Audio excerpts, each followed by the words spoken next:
Todos nós conhecemos os horrores do nazismo.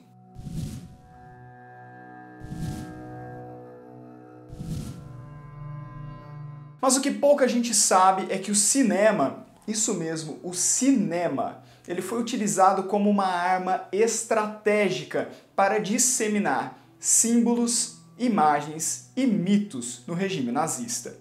Por meio da propaganda política, os nazistas buscaram assegurar o controle sobre o coração e a mente do povo alemão. Nacionalismo, antissemitismo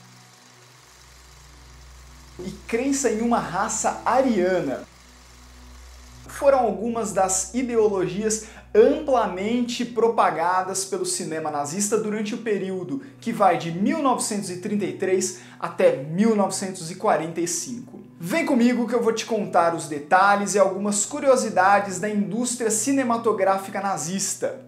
Talvez a arma de guerra mais poderosa criada pelo regime de Adolf Hitler.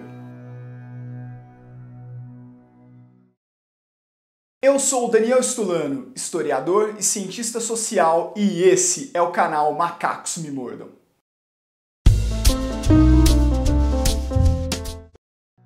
O cinema foi o setor que recebeu os mais volumosos investimentos e a maior atenção durante o regime nazista. Logo em 1933, quando Hitler chegou ao poder, foi criado o Ministério para Esclarecimento Popular e Propaganda. Com ele, os nazistas passaram a controlar toda a atividade artística e cultural da Alemanha. Entre 1933 e 1942, o Ministério da Propaganda foi gradativamente assumindo o controle sobre os estúdios e as produtoras de cinema da Alemanha. Só para você ter uma noção, ao final desse período, toda a produção, cinematográfica alemã estava nas mãos do governo. Cara, esse é um detalhe importantíssimo. Os regimes totalitários buscam controlar todos os aspectos da vida em sociedade. Só para você ter uma noção, desde a chegada de Hitler ao poder, os nazistas perseguiram adversários, extinguiram partidos políticos, buscaram controlar toda a cadeia de produção artística e censurar a mídia. Sem espaço para discordâncias, sem oposição, o que restava? A propaganda política nazista. Durante o período em que Hitler governou, mais de 1.300 filmes, para ser mais preciso, 1.350 filmes foram produzidos.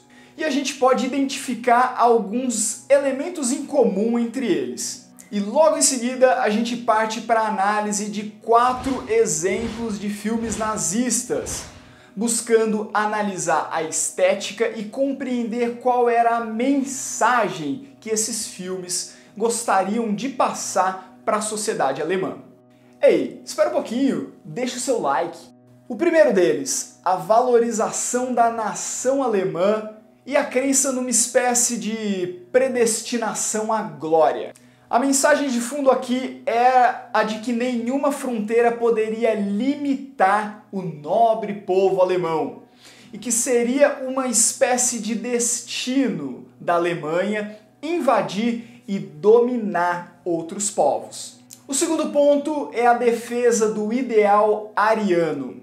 Essa é a crença na superioridade racial do povo alemão. Os nazistas acreditavam que era preciso exterminar outros povos considerados como fracos e que caberia a eles o domínio e o controle sobre a humanidade. Essa foi a ideologia que culminou nos campos de concentração e no extermínio de milhares de judeus. Por fim, esses filmes traziam a ideia da existência de inimigos por todos os lados. Sejam eles judeus, comunistas, ingleses, russos e por aí vai. É a famosa ideia do nós contra eles, presente em todos os regimes autoritários. Em 1935 foi lançado o filme considerado a principal obra de propaganda política do regime nazista. O filme O Triunfo da Vontade registrava o congresso do Partido Nazista realizado em Nuremberg. Sendo um misto de documentário e ficção, ele retrata desfiles militares, discursos políticos e a reação extasiada das massas.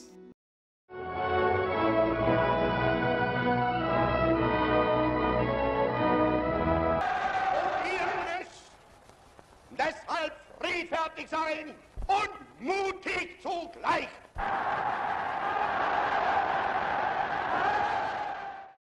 Detalhe: grande parte desse congresso foi literalmente encenado. Isso mesmo, encenado. A ideia aqui era mostrar a ordem e a disciplina do povo alemão, a capacidade de liderança de seus líderes e a figura suprema de Adolf Hitler. Hitler, der Führer der deutschen Jugend, hat das Wort.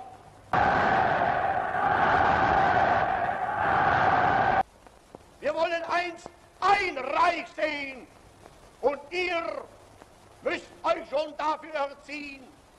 Wir wollen, dass dieses Volk einst gehorsam ist und ihr müsst euch in dem Gehorsam üben. Esse filme foi dirigido por uma mulher, Leni Riefenstahl. Ela é responsável por uma série de inovações técnicas e estéticas na produção cinematográfica. Ela é uma figura extremamente controversa e extremamente talentosa. Ela merece um vídeo só para ela, quem sabe logo aqui no canal. A abertura de cara apresenta uma imagem aérea, algo revolucionário para a época. Nessa imagem, o avião onde está Adolf Hitler sai das nuvens escuras e toma a luz.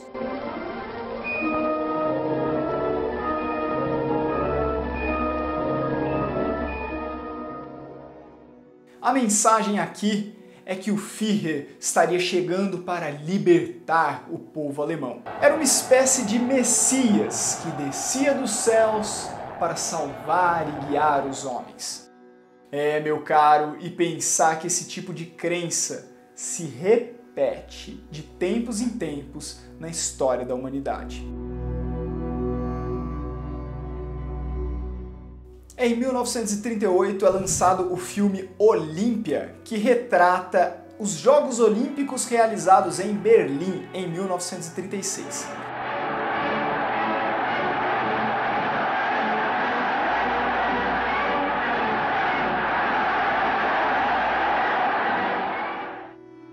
Esse filme também foi dirigido por Leni Riefenstahl. Ele busca retratar o ideal ariano, a beleza e a suposta superioridade física e racial do povo alemão. Cara, o mais legal desse filme é que ele retrata as vitórias de Jesse Owens, atleta negro dos Estados Unidos, que ganhou 4 medalhas de ouro e bateu 2 recordes mundiais na casa e na cara de Hitler. Ziel! Sieger im 100-Meter-Lauf! Esse oben.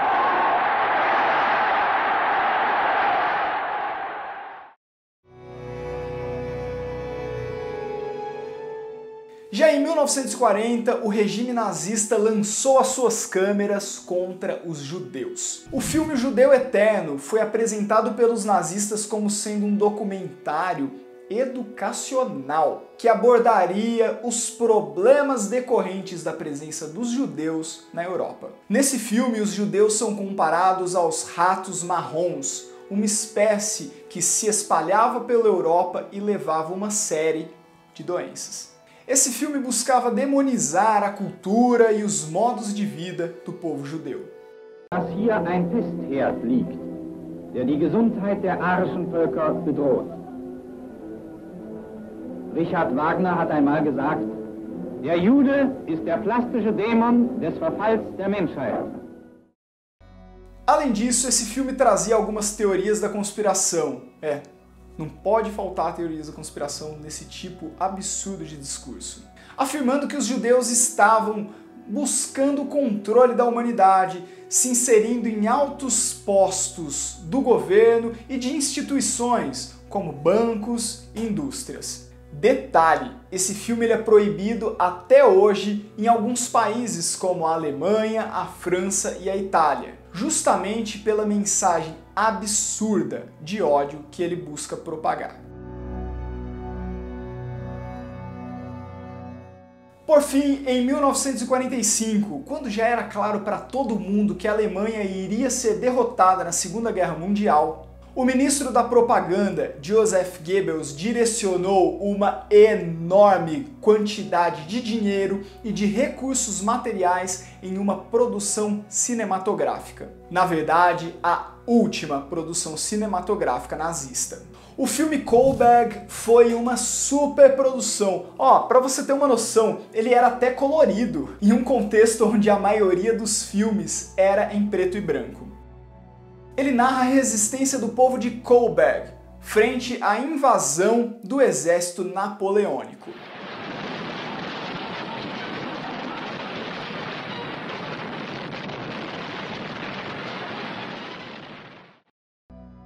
O curioso disso tudo é que nesse momento já era muito claro que a Alemanha estava sendo derrotada, a economia estava em ruínas, o exército estava acumulando uma série de derrotas e sendo dizimado.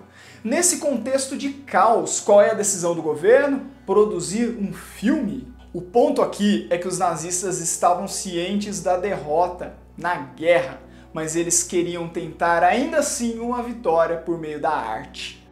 Und Römer wird sich wie ein Phönix ein neues Volk erheben, ein neues Reich. A mensagem de fundo aqui é algo do tipo: nós perdemos a batalha, mas não a guerra. Nós voltaremos. Como diria o historiador inglês Peter Burke, a função da história e do historiador é lembrar a sociedade daquilo que ela quer esquecer. Se não conhecemos e nem aprendemos com a história, a tendência é que os horrores, como os do nazismo, venham a se repetir algum dia. Esse é o canal Macacos Me Mordam. Se você curtiu, deixe o seu like, compartilhe com os amigos. Ajude a gente a continuar produzindo conteúdo de qualidade. Um abraço e até o próximo vídeo.